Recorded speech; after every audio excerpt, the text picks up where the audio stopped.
ఆయన ప్రయాణిస్తున్న కారు కింద పడి వైసీపీ కార్యకర్త సింగయ్య గారు మృతి చెందటం తర్వాత అనేక పరిణామాలు చోటు చేసుకున్నాయి.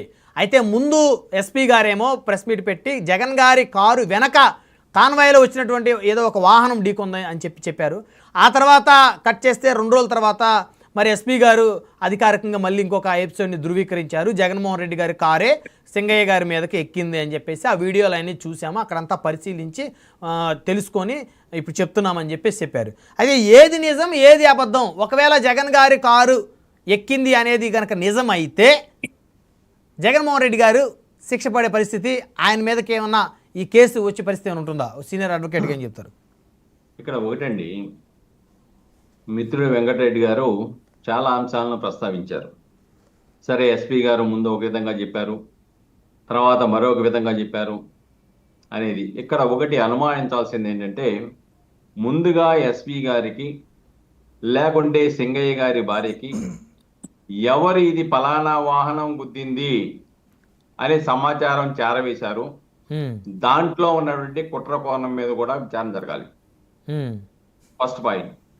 ఎందుకంటే ఎస్పీ డైరెక్ట్గా ప్రత్యక్ష సాక్షి కాదు, కానీ ఆయనకి ఇచ్చిన సమాచారం ప్రాతిపదిక మీదే కేసు నమోదు చేశారు. కాబట్టి దాని మీద ఆ కుట్ర కోణం ఎక్కడి నుంచి వచ్చింది, ఏంటి కుట్ర కోణం అని ఆ దిశలో విచారణ జరపాలి ఒకటి. రెండోది, తర్వాత తదుపరి విచారణలో కొత్త అంశాలను కనుక వెలుగు చూస్తే వచ్చినటువంటి కొత్త అంశాలని విచారణ ప్రాతిపదిక మీద ఎవరు దానికి బాధ్యులో వాళ్ళ మీద కేసులు కట్టేటువంటి అధికారం విచారణాధికారికి ఉంది.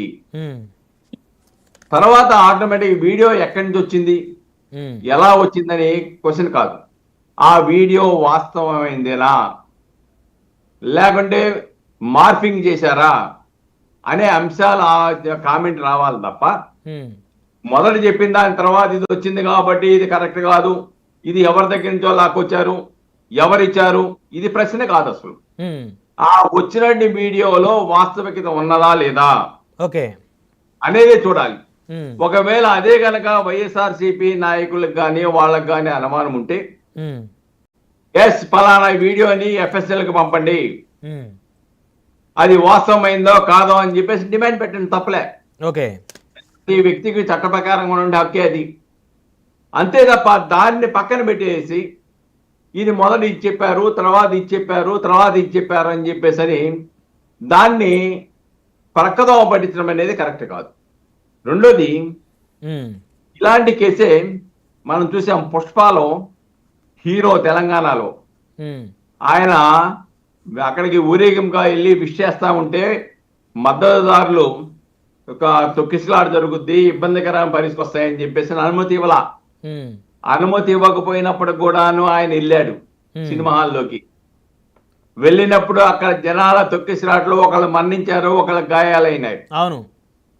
అప్పుడు 105 బిఎన్ఎస్ పెట్టారు, 118 బిఎన్ఎస్ పెట్టారు, దాంట్లో గాయాలు కూడా తగిలినాయి. కాబట్టి అక్కడ ఆయన అరెస్ట్ చేశారు, లోపల వెళ్ళేదా?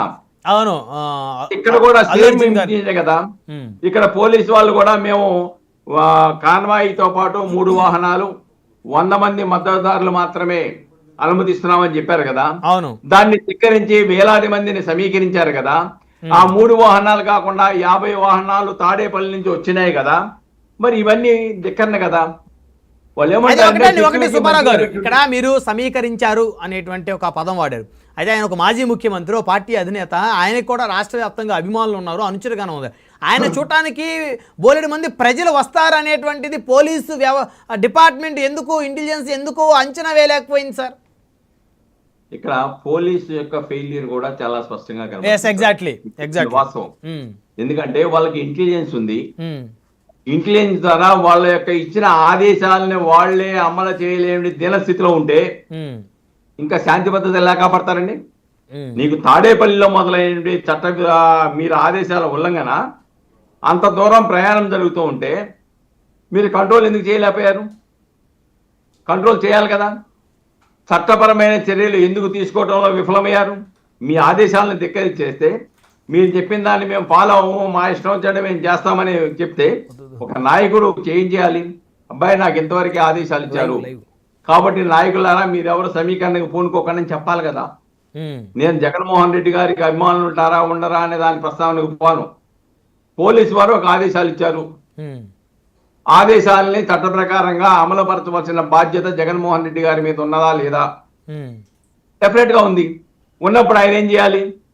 అయ్యా మీరు అభిమానంతో రాకండి, నాయకులారా, ప్రాంత నాయకులారా, మీరు ఇలాగ ఆదేశాలు ఉన్నాయి కాబట్టి మీరంతా ఆవేశపడకండి, శాంతియుతంగా ఉండండి, మీ గ్రామానికి కూడా ఇంకోసారి వస్తా అని చెప్పాలి.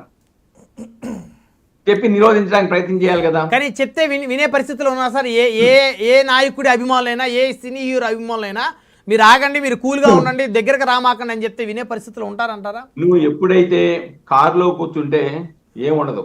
ఉమ్, నువ్వు ఎప్పుడైతే కారెక్కి వందనాలు, టాటాలు, బాయ్ బాయ్లు, దండాలు పెడతాం మొదలెట్టారో ఉమ్, జనాల సమీకరణ ఏమవుతారు? ఉమ్, మనం వెళ్తుంది దేనికోసం? ఒక విగ్రహ ఆవిష్కరణ కోసం.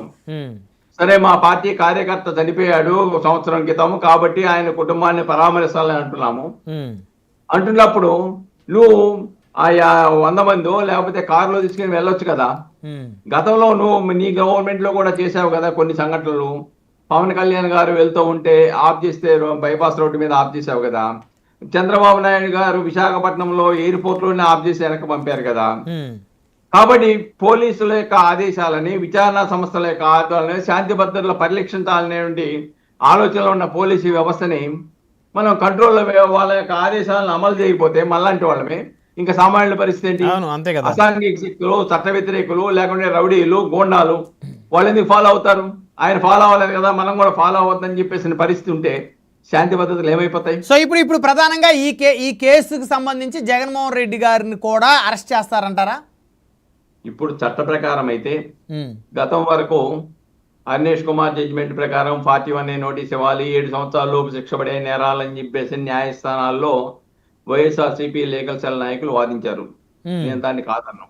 ఉమ్, కానీ ఇది ఈ సెక్షన్ ప్రకారం ఉమ్, ఏదైతే ఎక్కువ మంది జన సమీకరణ చేయడం ద్వారా, ఎక్కువ మంది రావడం ద్వారా ఇబ్బంది కలుగుద్దని చెప్పేసి దానివల్ల ఆ సమీకరణ వల్ల జరగకూడని సంఘటనలు జరిగినాయి కాబట్టి 105 బిఎన్ఎస్ కింద కేసు నమోదు చేశారు. ఉమ్, ఆ సెక్షన్ ప్రకారం ఉమ్, జీవిత ఖైదు వేయొచ్చు, ఉమ్, 5 సంవత్సరాలు తక్కువ కాకుండా 10 సంవత్సరాలకు జైలు శిక్ష వేయొచ్చు నిరూపణ అయితే అని సెక్షన్ లో చాలా స్పష్టంగా ఉంది.